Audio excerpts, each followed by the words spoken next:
السلام علیکم ورحمۃ اللہ وبرکاتہ، نحمدہ ونصلی علی رسولہ الکریم، اما بعد فاعوذ باللہ من الشیطان الرجیم، بسم اللہ الرحمن الرحیم، رب اشرح لی صدری ویسر لی امری واحلل عقدۃ من لسانی یفقہوا قولی۔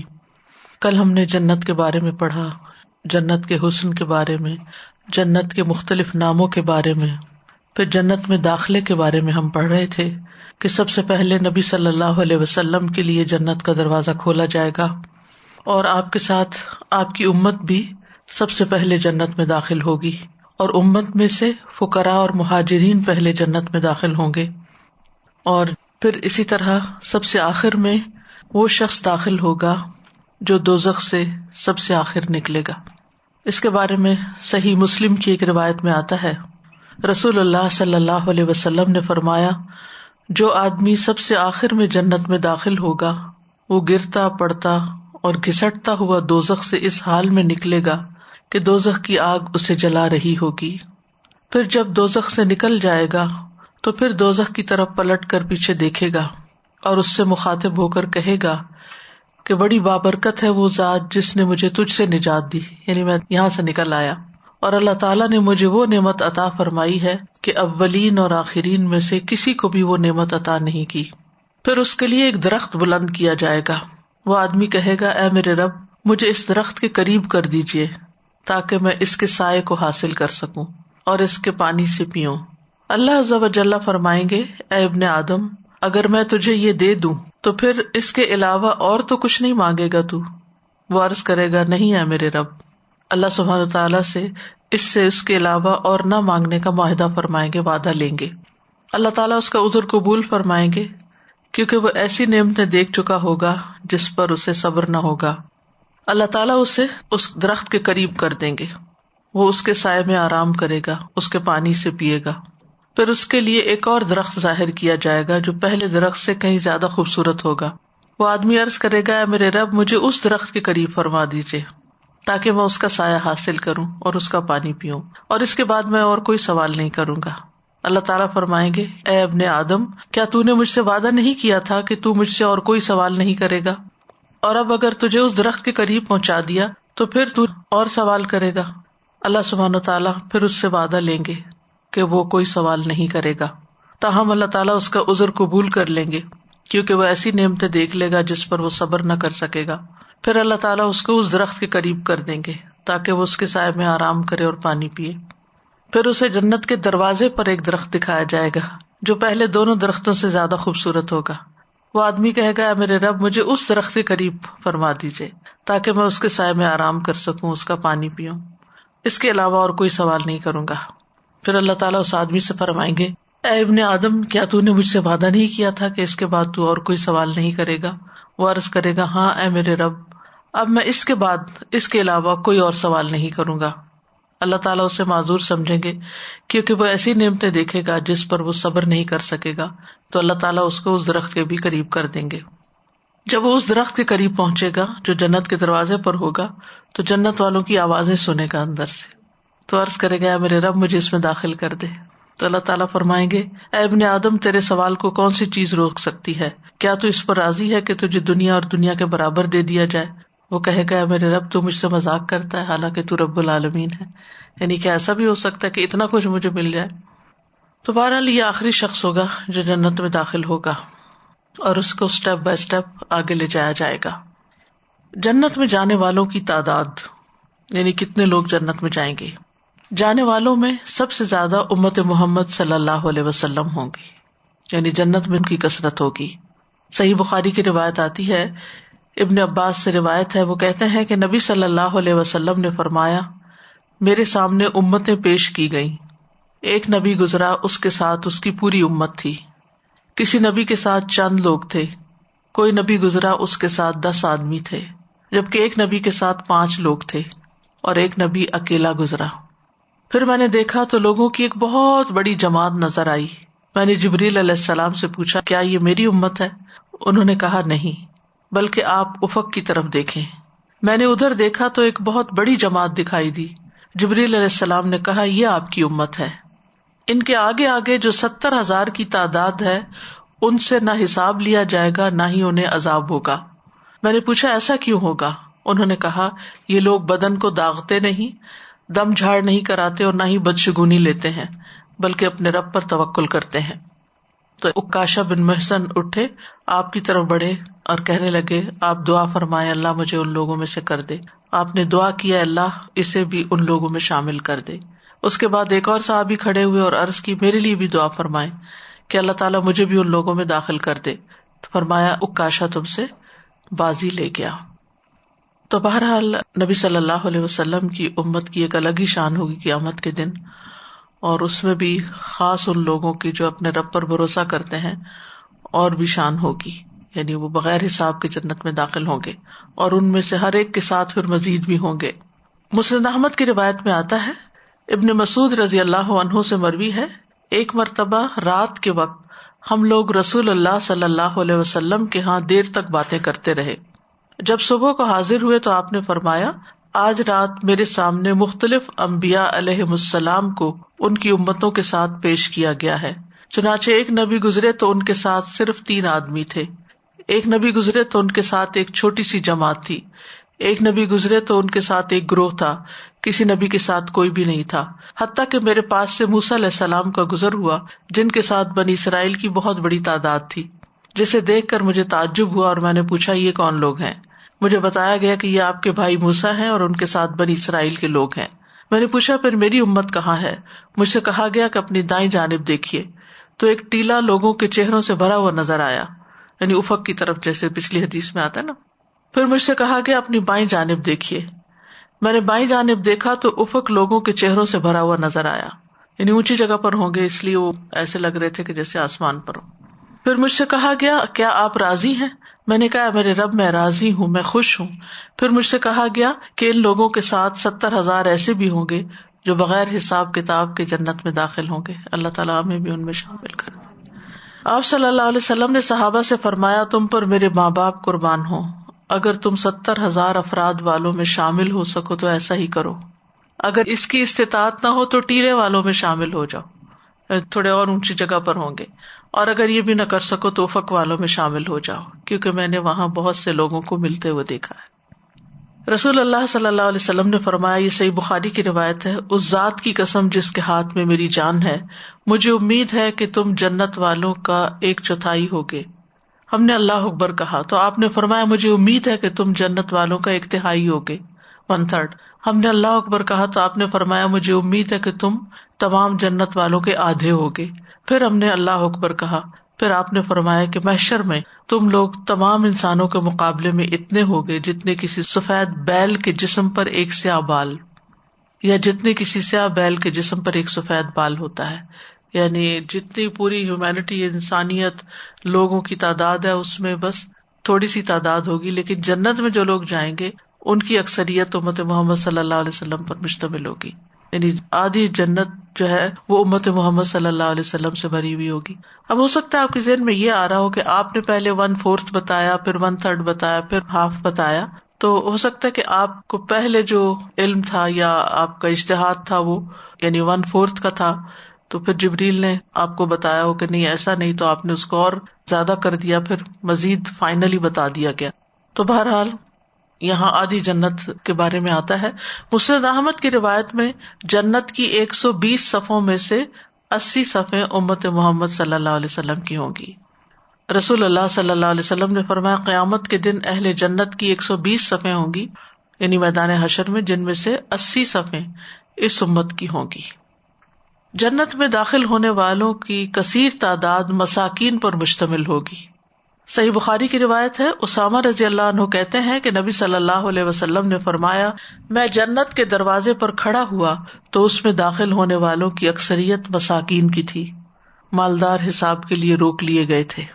دنیا کی زندگی کا ایک بڑا حصہ انسان کی ساری کوششیں اس میں لگتی ہیں کہ وہ زیادہ سے زیادہ مال حاصل کرے، کیونکہ اس کو مال کے ذریعے اپنی سیکیورٹی چاہیے ہوتی ہے کہ میں کسی کا محتاج نہ ہوں اور میرے پاس زیادہ ہو، یا پھر مال تفاخر کا باعث بنتا ہے اور مال ڈیزائرز کو پوری کرنے کا ذریعہ بنتا ہے۔ تو انسان جو ہے وہ مال سے محبت رکھتا ہے، اور قرآن مجید میں بھی اس کا ذکر آتا ہے، وَإِنَّهُ لِحُبِّ الْخَيْرِ لَشَدِيدٌ، اور دوسری جگہ آتا ہے وَتُحِبُّونَ الْمَالَ حُبًّا جَمًّا، کہ تم مال سے بہت شدید محبت رکھتے ہو. تو یہ محبت اپنی جگہ، لیکن یہ یاد رکھے انسان کہ اگر انسان کے پاس کچھ نہیں، کیونکہ رزق بھی اللہ کی تقسیم ہے، کسی کے پاس زیادہ کسی کے پاس کم ہے، تو جن کے پاس کم ہوتا ہے وہ عام طور پر لو سیلف اسٹیم کا شکار ہو جاتے ہیں، یا اپنے آپ کو بہت بیچارہ سمجھنے لگتے ہیں، یا بعض اوقات اللہ تعالیٰ سے بہت جلد بدگمان ہو جاتے ہیں، یا یہ کہ مزاج کے اندر ایسا چڑچڑاپن آ جاتا ہے کہ جن کے پاس زیادہ اسے حسد کرنے لگتے ہیں، یا اور اس طرح کی کئی خرابیاں پیدا ہونے لگتی ہیں. حتیٰ کہ بعض دفعہ فقر جو ہے وہ انسان کو کفر تک پہنچا دیتا ہے. لیکن اگر کسی کو اللہ نے مال کے ذریعے آزمایا ہے اور مال کم ہے اس کے پاس، تو اس کو یہ چیز بہت تسلی دیتی ہے، بہت اس کے لیے خوشخبری کا باعث ہے کہ وہ قیامت کے دن دوسرے لوگوں کی نسبت پہلے جنت میں پہنچ جائے گا.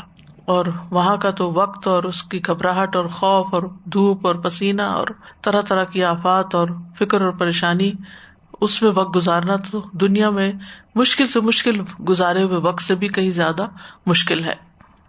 ایک اور بات یہ ہے کہ جنت میں عورتوں کی تعداد کم ہوگی. عمران بن حسین کہتے ہیں رسول اللہ صلی اللہ علیہ وسلم نے فرمایا، بے شک جنت میں رہنے والوں میں سب سے کم تعداد عورتوں کی ہے. تو اس سے یہ پتہ چلتا ہے کہ مقابلہ اور بھی سخت ہے اور زیادہ محنت اور توجہ کی ضرورت ہے. پھر اہل جنت کی کچھ صفات. آدم علیہ السلام کی صورت پر ہوں گے، یوسف علیہ السلام جیسا حسن ہوگا، اور ایوب علیہ السلام جیسا دل ہوگا. رسول اللہ صلی اللہ علیہ وسلم نے فرمایا، آدمی اپنی تخلیق کی تکمیل سے پہلے یعنی نامکمل حالت میں مر جائے، جیسے ماں کے پیٹ میں کوئی بچہ مر جاتا ہے اور اس کے ابھی اعضاء پوری طرح نہیں بنے ہوتے، یا انتہائی عمر رسیدہ ہو کر انتہائی بوڑھا یعنی پھر بچہ بن گیا، اور لوگ ان دو کے درمیان ہی ہوتے ہیں. تو ان سب کو، چاہے کوئی بالکل چھوٹا بچہ ماں کے پیٹ میں مرا ہے یا کوئی انتہائی بوڑھا ہو کے مرا ہے، سب کو جب قیامت کے دن اٹھایا جائے گا اور جنت میں جن کو داخل کیا جائے گا تو 33 سال کی عمر کا جوان بنا کر اٹھایا جائے گا. یعنی قیامت کے دن حشر کے میدان میں بھی لوگوں کی عمریں 33 ایئرس کی ہوں گی، یعنی جس میں ان کی ہوش، حواس، عقل سب کچھ انٹیکٹ ہوگا. اگر وہ جنتی ہوا تو آدم علیہ السلام کی ساخت یعنی لمبا چوڑا، آدم علیہ السلام کی ساخت کو اس لیے بھی رکھا گیا کہ اللہ سبحانہ وتعالیٰ نے ان کو اپنے ہاتھ سے بنایا تھا جتنا بھی بنایا. یوسف علیہ السلام کی صورت اور ایوب علیہ السلام کے دل پر ہوگا. ایوب علیہ السلام کا دل ایسا تھا کہ جس میں کوئی شکوہ نہیں تھا، کوئی شکایت نہیں تھی، صبر ہی صبر تھا. پھر اسی طرح 60 ہاتھ لمبا قد ہوگا. رسول اللہ صلی اللہ علیہ وسلم نے فرمایا، صحیح بخاری کی روایت ہے کہ جنت میں سب کی صورتیں ایک ہوں گی، یعنی اپنے والد آدم علیہ السلام کے قد و قامت پر 60 ہاتھ اونچے ہوں گے.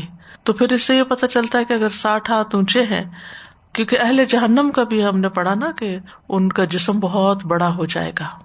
یعنی اگر جہنم والوں میں سے کوئی بیٹھے گا تو اتنی جگہ چاہیے ہوگی جتنی مکہ اور مدینہ کے درمیان ہے، اتنا موٹا ہو جائے گا وہ. آپ سوچئے کہ 4 گھنٹے تقریباً لگتے ہیں تیز رفتار کار کو مکہ سے مدینہ پہنچتے ہوئے. ایک جو ڈاڑھ ہوگی، دانت، وہ احد پہاڑ برابر ہوگا. کتنے بڑے مانسٹرز بن جائیں گے. اور 2 شانوں کے درمیان کا فاصلہ 3 دن تک تیز گھڑ سوار دوڑتا رہے تو اتنا یعنی کہ سائز بڑا ہو جائے گا. اور کھال جو ہے اسکن، وہ 70 ہاتھ چوڑی ہو جائے گی، یعنی اسکن بھی بہت موٹی ہو جائے گی تاکہ وہ زیادہ سے زیادہ عذاب اس پر محسوس کر سکے. اور پھر یہ کہ جب وہ جہنم میں پانی پیئیں گے تو جیسے سورۃ الواقعہ میں آتا ہے فشاربون شرب الہیم ھذا نزلہم یوم الدین، کہ وہ اس طرح پیئیں گے جیسے پیاسا اونٹ پیتا ہے، حالانکہ وہ کھولتا پانی ہوگا. تو اونٹ آپ کو معلوم ہے کہ کتنا زیادہ پانی اپنے اندر سٹور کر لیتا ہے. اور پھر یہ کہ جتنا انسان کا قد بت بڑا ہوتا ہے اتنی بھوک زیادہ لگتی ہے، اور جب بھوک زیادہ لگتی ہے تو پھر انسان کو جو ملے کھانا شروع کر دیتا ہے. اور وہاں پر جو ہم نے مختلف کھانے پڑھے ان کے کہ غساق ہوگا، غسلین ہوگا، سدید ہوگا. غساق جو ہے نا غسق اللیل سے ہے.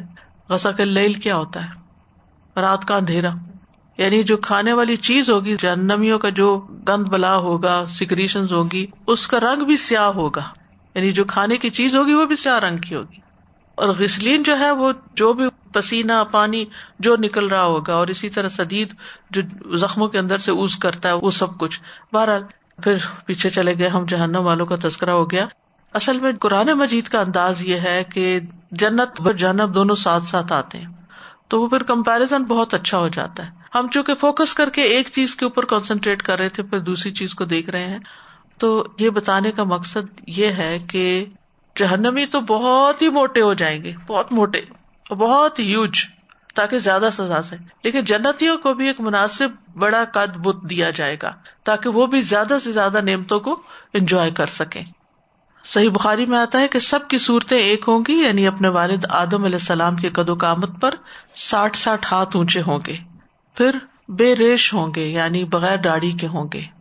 نبی صلی اللہ علیہ وسلم نے فرمایا قیامت کے دن مومنوں کو اس حال میں اٹھایا جائے گا کہ ان کے جسم پر کوئی بال نہیں ہوگا، بے ریش ہوں گے، جردن مردن مکحلین، ان کی آنکھیں سرمگی ہوں گی، یعنی ایسی آنکھیں ہوں گی جیسے کسی نے سرما لگایا ہوا ہو. آنکھوں کی خوبصورتی کا ذکر کیا جا رہا ہے.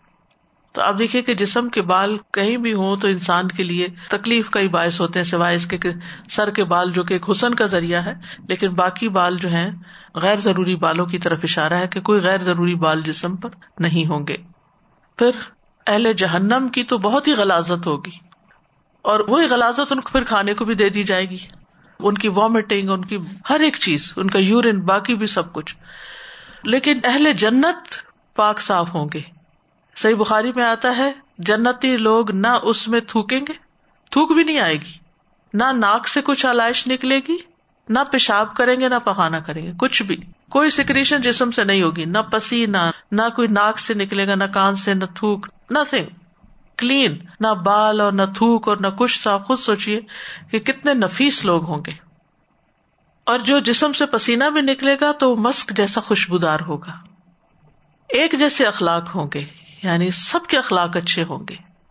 رسول اللہ صلی اللہ علیہ وسلم نے فرمایا ان سب کے اخلاق ایک آدمی کے اخلاق جیسے ہوں گے، یعنی سب کے دل ایک جیسے ہوں گے. صحیح مسلم میں آتا ہے ان کے درمیان کوئی اختلاف نہ ہوگا، نہ ہی ان میں کوئی باہمی بغض ہوگا، ان کے دل ایک دل کی طرح ہوں گے. پھر یہ کہ اہل جنت سوئیں گے نہیں، نیند نہیں آئے گی، کیونکہ آپ نے فرمایا نیند موت کی قسم ہے، اس لیے جنت والے سوئیں گے نہیں، جاگتے رہیں گے اور انجوائے ہی کرتے رہیں گے. اور اس جاگنے میں تھکاوٹ نہیں ہوگی پھر، ورنہ دنیا میں تو انسان اگر اپنی روٹین سے ذرا بھی زیادہ جاگ لے تو وہ ڈس فنکشنل ہو جاتا ہے. پہلے جب آپ نے کہا نا کہ ایوب علیہ السلام کے دل جیسا دل ہوگا، اور پھر کہا کہ سب کے دل ایسے ہوں گے، تو ایوب علیہ السلام کی تو اتنی زبردست کوالٹیز تھیں، اتنی مشکلیں، اتنی تکلیفیں، اتنی پریشانیاں دیکھیں، اور اتنا بڑا دل، اور اللہ تعالیٰ سے حسن ظن. یہاں پر جب یہ بتایا گیا کہ جنت میں عورتوں کی تعداد کم ہوگی تو یہاں پہ کافی اسکیری لگا ہے اور کافی چوکنا ہونے کی ضرورت ہے کہ ایسی کیا چیزیں ہیں جو روزمرہ میں ہم شاید کر بھی رہے ہیں اور ہمیں اس کا علم نہیں، شعور نہیں ہے کہ وہ ہو جاتی ہیں بائی سب سے ڈیفالٹ. زیادہ تو ہمیں اپنی زبان کی احتیاط کی ضرورت ہے. مرد بھی باتیں کرتے ہیں مگر عموماً سینسیبل ہی ہوتی ہیں، لیکن خواتین کو میں نے دیکھا ہے کہ بس جو دل میں آیا بول دیا. اس عادت سے باز آنا چاہیے، سوچ سمجھ کے بات کرنی چاہیے ہم سب کو. کیونکہ عورت جو ہے وہ ایموشنل بیسڈ ہے، تو وہ ہر چیز جو ایموشن اس کو آتا ہے وہ باہر کی طرف نکال دیتی ہے، تو اسے بہت دھیان رکھنے کی ضرورت ہے. اور یہ والی بات سے آئی تھنک آج کے بعد انشاءاللہ ہم سب اپنا اپنا چیک رکھیں. استاذہ جی میں تو 2-3 چیزیں نوٹ کر رہی تھی.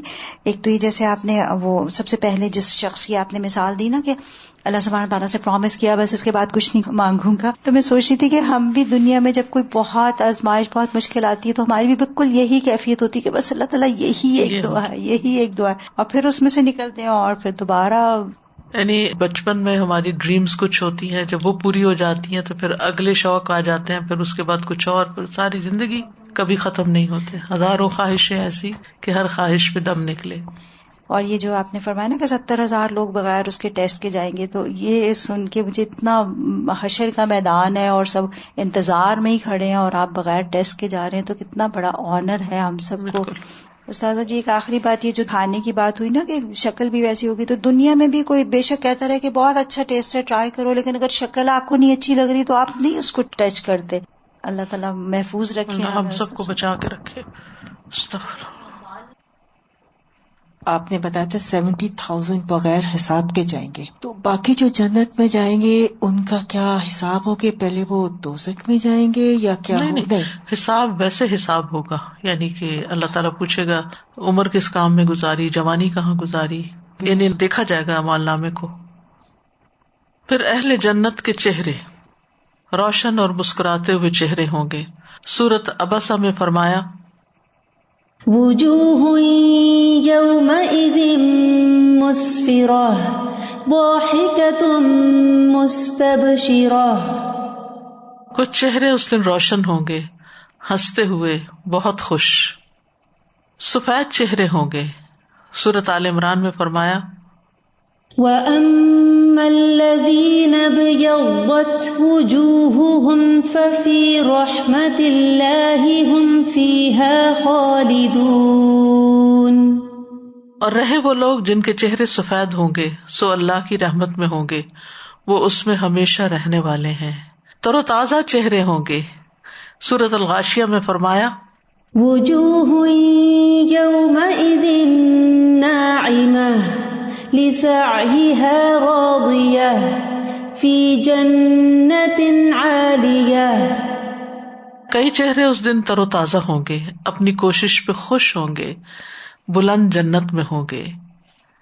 اپنے رب کی طرف دیکھنے والے چہرے ہوں گے. سورۃ القیامہ میں فرمایا وجوہ یومئذ ناظرہ الی ربها ناظرہ. اس دن کئی چہرے تر و تازہ ہوں گے، اپنے رب کی طرف دیکھ رہے ہوں گے. چہروں سے نعمت کی تازگی پہچان لی جائے گی. سورۃ مطففین میں فرمایا ان الابرار لفی نعیم علی الارائک ینظرون تعرف فی وجوہہم نضرۃ النعیم. بے شک نیک لوگ یقیناً بڑی نعمت میں ہوں گے، تختوں پر بیٹھے دیکھ رہے ہوں گے، تو ان کے چہروں میں نعمت کی تازگی پہچانے گا، یعنی نعمتوں کے آثار چہروں پہ نظر آئیں گے.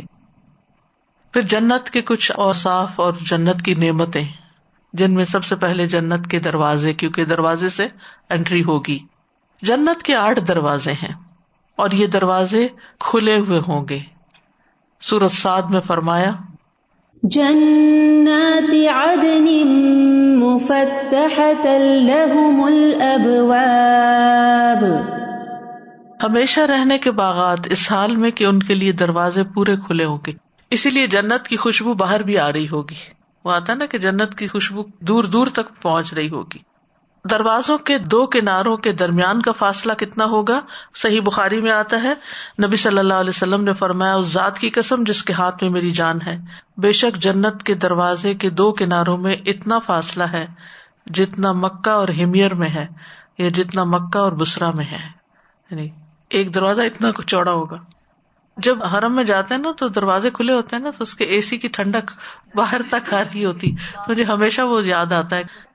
تو 8 دروازے ہوں گے جنت کے، اور مختلف دروازوں میں مختلف خصوصیات رکھنے والے لوگ داخل ہوں گے.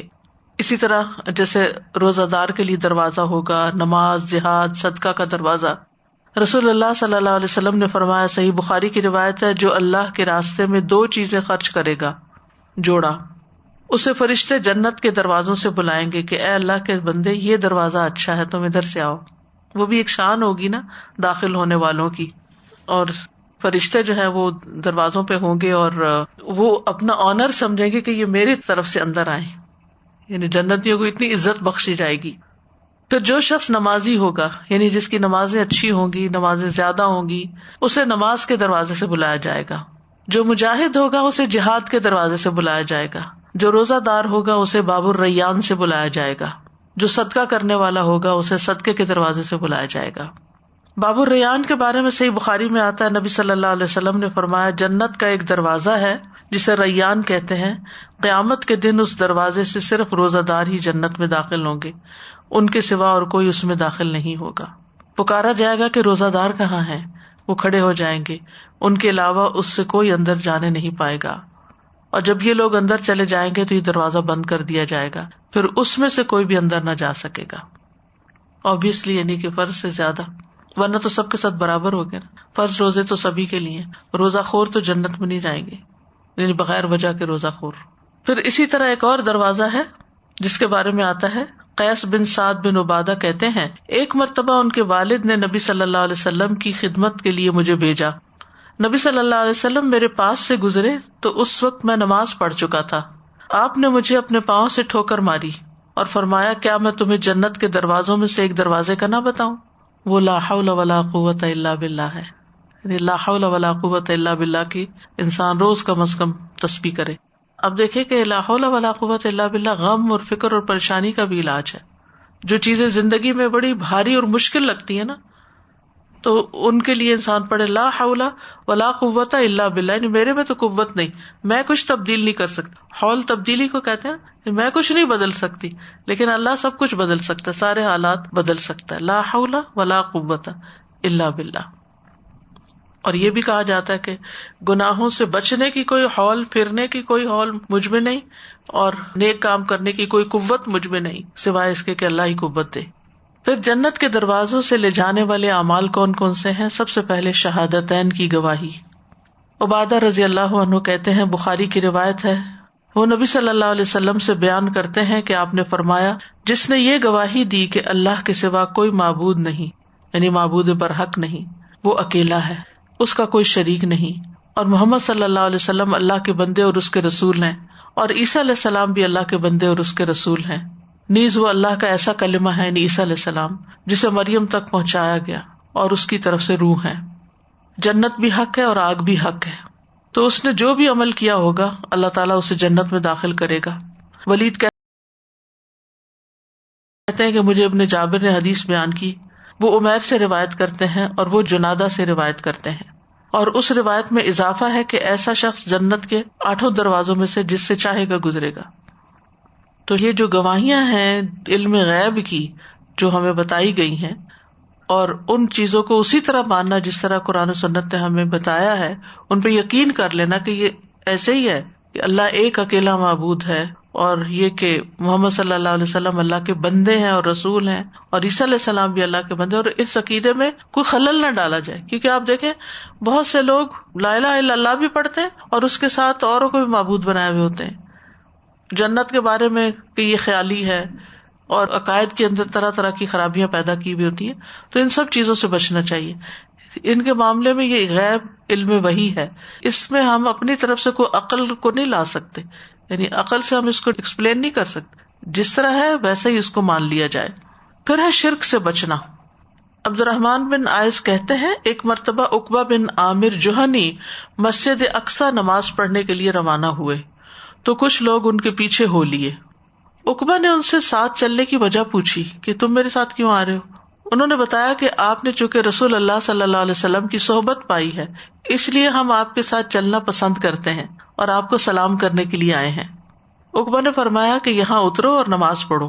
چنانچہ سب اترے, عقبہ نے نماز پڑھی, ان کے ساتھ باقی سب نے بھی نماز پڑھی.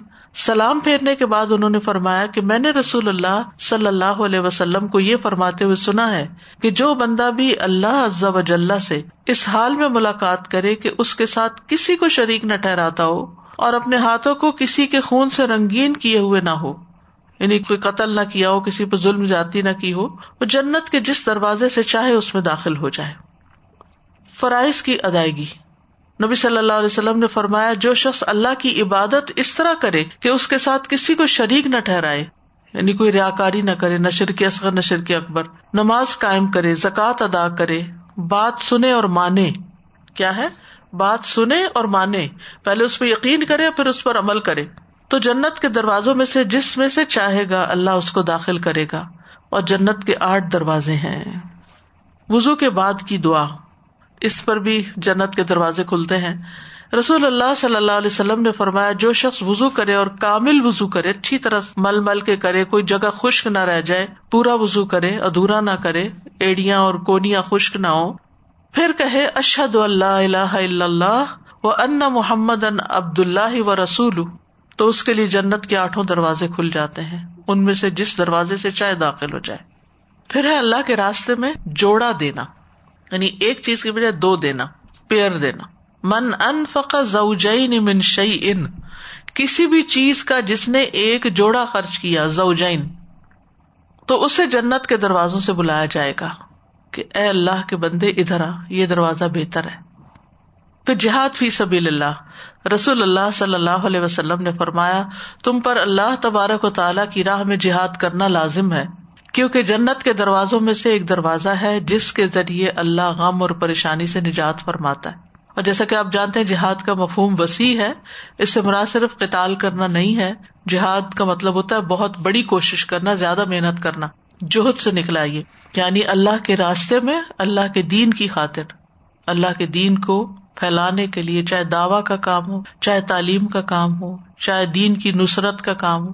نصرت ہوتی ہے مدد، یعنی سپورٹ کرنا، کیونکہ سب لوگ دعویٰ نہیں دے سکتے، ان کو طریقہ نہیں آتا ہوتا کہ کیسے دعویٰ کریں، سب لوگ تعلیم بھی نہیں دے سکتے، لیکن نصرت سب کر سکتے ہیں کہ ٹائم دے دیں، پیسہ دے دیں، اپنے سکلز جو ان کے پاس ہیں وہ استعمال کریں۔ یعنی کبھی انسان کو صرف اپنی پریزنس کے ساتھ سپورٹ کرنا ہوتا ہے، وہ بھی ایک بڑی نصرت ہوتی ہے۔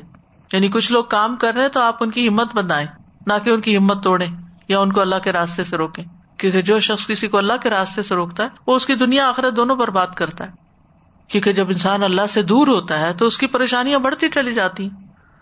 پھر اسی طرح اطاعت گزار اور فرما بردار بیوی۔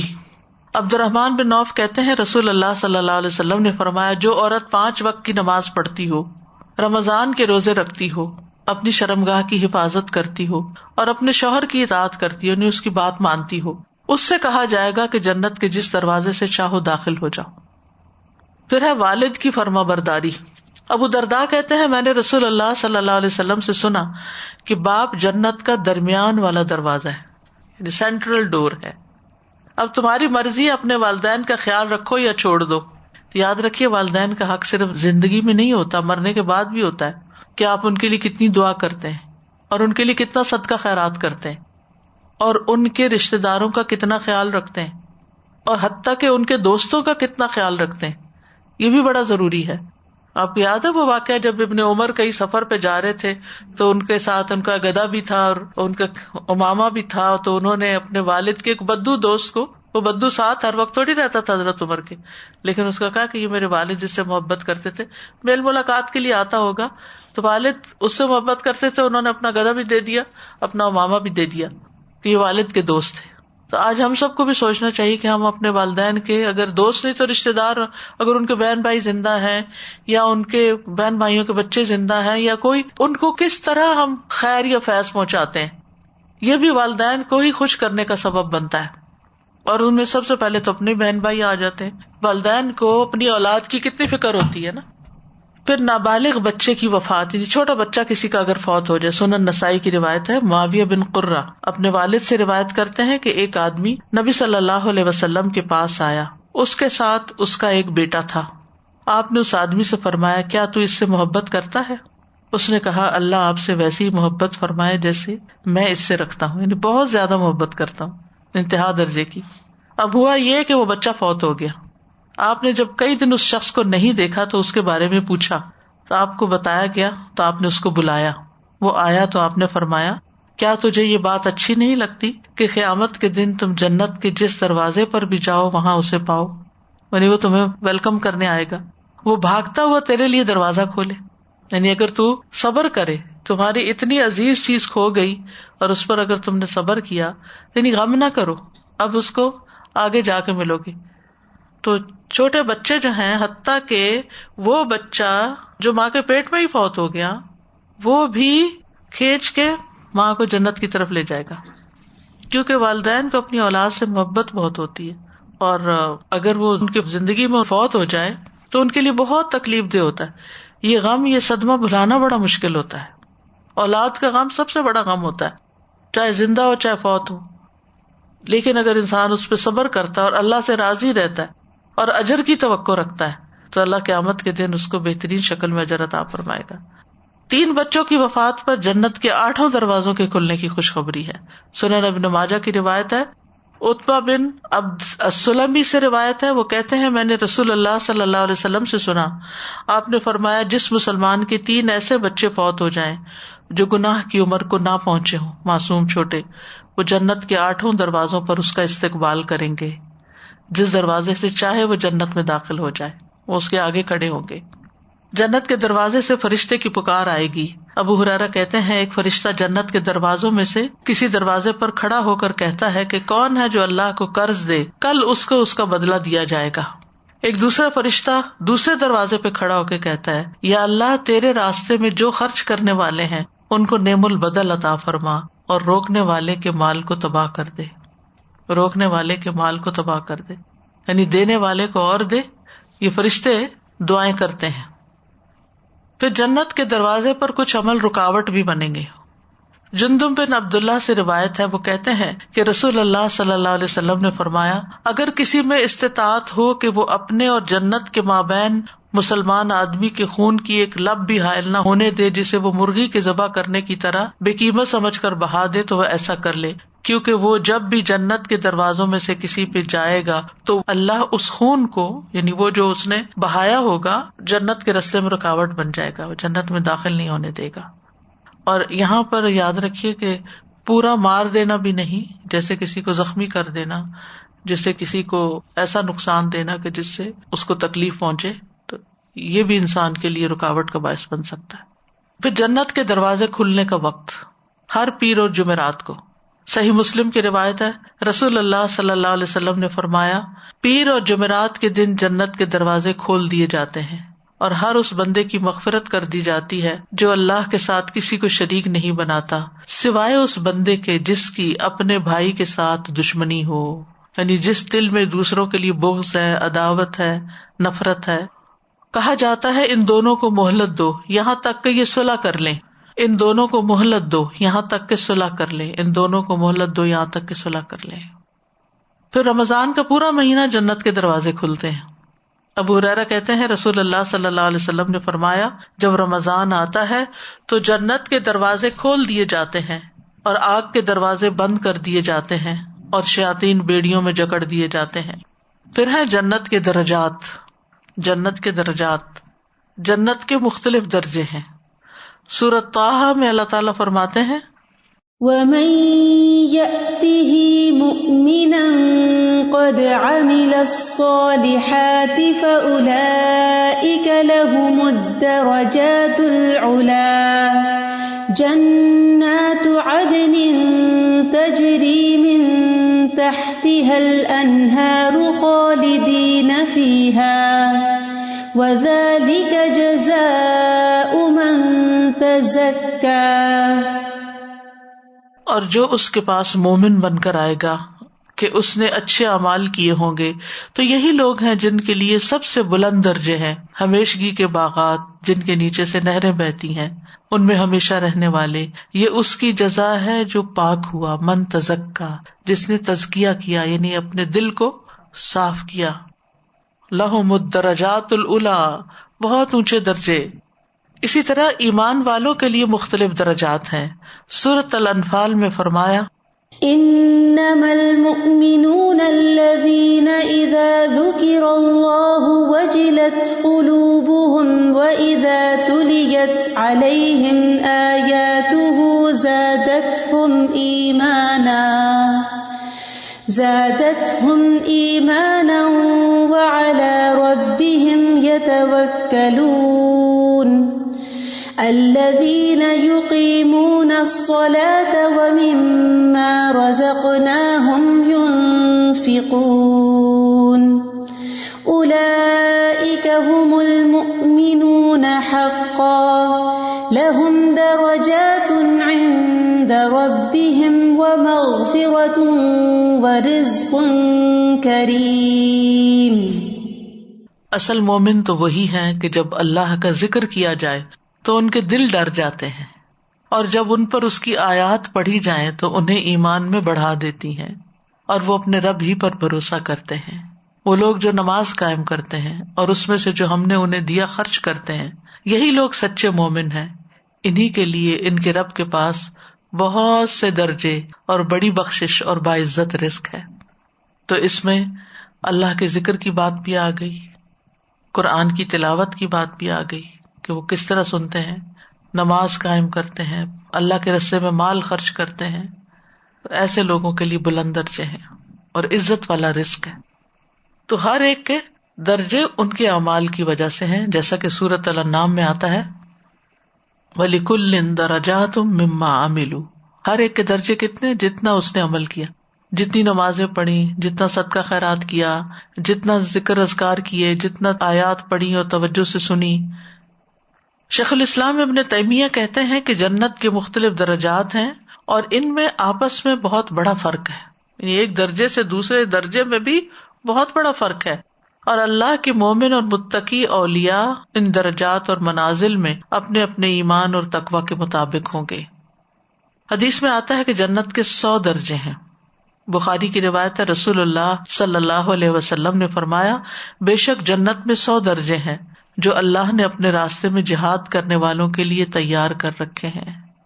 ان 2 درجوں میں اتنا فاصلہ ہے جتنا آسمان اور زمین کے درمیان ہے. جو جتنی محنت کرے گا اتنے ہی بلند درجے پہ پہنچے گا. لیکن آج دنیا میں تھوڑا سا ہم پہ کام دوسروں کی نسبت زیادہ آ جائے نا تو ہم فوراً دکھی ہو جاتے ہیں، فوراً جلنے کوڑنے لگتے ہیں. اور دوسرے تو آرام سے بیٹھے ہوئے ہیں اور میرے اوپر ڈبل ٹینشن ہے، مجھے یہ بھی کرنا ہے، مجھے وہ بھی کرنا ہے، مجھے وہ بھی کرنا ہے. اس کو تو یہ کام نہیں دیا گیا، مجھے ہی کیوں سارا کام دیا گیا. لیکن نتیجہ کتنا بڑا فرق ہو جائے گا اگر ہم صرف یہ سمجھے نا. اور یہ اللہ کے راستے میں جہاد کرنے والے، پہلے میں نے بتایا نا، یعنی اللہ کے دین کی راہ میں، چاہے دعوت کا کام ہو، چاہے تعلیم ہو، چاہے نصرت ہو، مال سے ہو، جان سے ہو، چاہے پھر قتال ہو، کوئی بھی چیز ہو، تو اس میں ہر ایک کی جتنی ایفرٹ ہے، جتنی محنت ہے، جو اس نے خرچ کیا ہے، جو اس نے قربانی کی ہے، اس کے مطابق درجے ملیں گے. اور ایک ایک درجے میں آسمان زمین کا فرق پڑ جائے گا. ظاہر ہے کہ وہ پھر جو اوپر کی کلاس ہوگی وہ اوپر ہی کی ہوگی، اوپر والے ہیں. لیکن اصول ضابطہ یاد رکھیے، وَلِكُلٍّ دَرَجَاتٌ مِّمَّا عَمِلُوا. درجہ ایسے ہی نہیں مل جائے گا، عمل کے مطابق ہوگا. دنیا میں اگر ہم سو کے وقت گزار رہے ہیں، لیزی ہو کے، کاہل ہو کے، پیچھے رہ کے، صرف دنیا ہی کے کھیل تماشے میں لگ کے، تو پھر وہاں ایسے مفت میں تو درجے نہیں حاصل ہو جائیں گے. ہم سب کو اپنے رویوں پہ غور کرنے کی ضرورت ہے.